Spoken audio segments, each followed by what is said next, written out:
गवार ग्वाले ने उस पारब्रह्म परमात्मा को कथा सुना रही है। कहने लगी, हे श्याम सुंदर सुनो, एक पतिव्रता स्त्री थी, अपने पति की खूब सेवा कियो करे। पति सुबह खड़े हो तो आके पांव छुए, हे मेरे पति भगवान।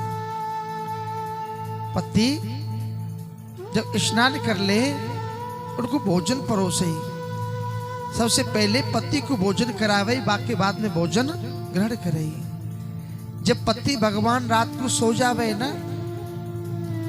तो उनके पांव दबावे, बाद में पति के सोने के जब सोती थी। आए प्यारे प्रभु प्रेमियों, वंदनीय माता बहनों, ऐसी पतिव्रता स्त्री थी, किसी पर पुरुष को भी सपने में ना निहारे। पति के दुख में दुखी, पति के दुख में सुखी, ऐसी पतिव्रता स्त्री थी।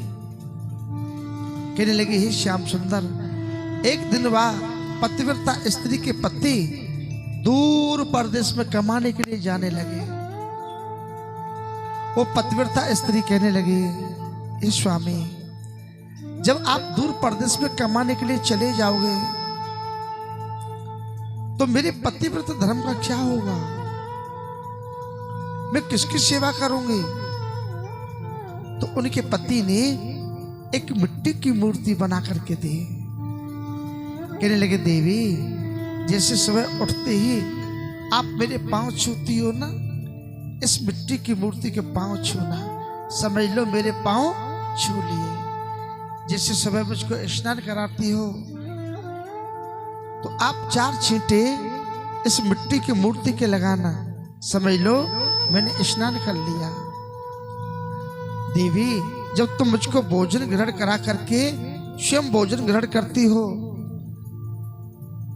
तो पहले मिट्टी की मूर्ति का भोग लगाना, फिर तुम पा लेना, समझ लो मैंने पा लिया। और जैसे शाम को आप मेरे चरण दाब करके सेवा करके सोती हो तो इस मिट्टी की मूर्ति की सेवा करना, इसके चरण दाबना, समझ लो मेरे चरण दाब लिए। सुखदेव स्वामी कहते हैं, परीक्षित, आए उस पतिव्रता स्त्री के पति दूर परदेश में कमाने के लिए चले जाते हैं और पीछे से वो पतिव्रता स्त्री मिट्टी की मूर्ति की सेवा करती है। कई वर्ष जब व्यतीत हो गए, एक दिन शाम के समय उस पतिव्रता स्त्री के पति घर लौटे, दरवाजे पे खड़े कुंडी खटखटा रहे, देवी मैं आ गया, किवाड़ खोलो। वो पतिव्रता स्त्री मिट्टी की मूर्ति के चरणों की सेवा कर रही है, पांव दाव रही है। गोपियां कहने लगी, हे श्याम सुंदर, ओ ज्ञानी जी, ओ भगवान जी, आप बताओ उस पतिव्रता स्त्री को क्या करना चाहिए? जो ओरिजिनल पति द्वार पे खड़ा है उसके लिए किवाड़ खोले या मिट्टी के वाले पति की सेवा को करे? वो क्या करे?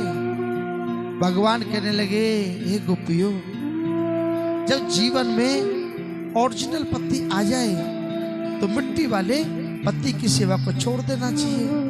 गोपियों ने ताली बजाना प्रारंभ कर दिया। कहने लगे, हे श्याम सुंदर, बस यही सुनना चाहती थी हम आपके मुखारबिंद से, जिन पतियों को घर पे छोड़ करके आई है ना, वो सब मिट्टी के पति हैं, आज हैं कल नहीं रहेंगे। इस अंतर आत्मा में रमण करने वाले आत्मा के रमण बिहारी आप ही तो हैं, सच्चे पति आप ही तो हैं। आरती गाते हैं ना, तुम हो एक अगोचर सबके प्राण पति, स्वामी सबके प्राण पति।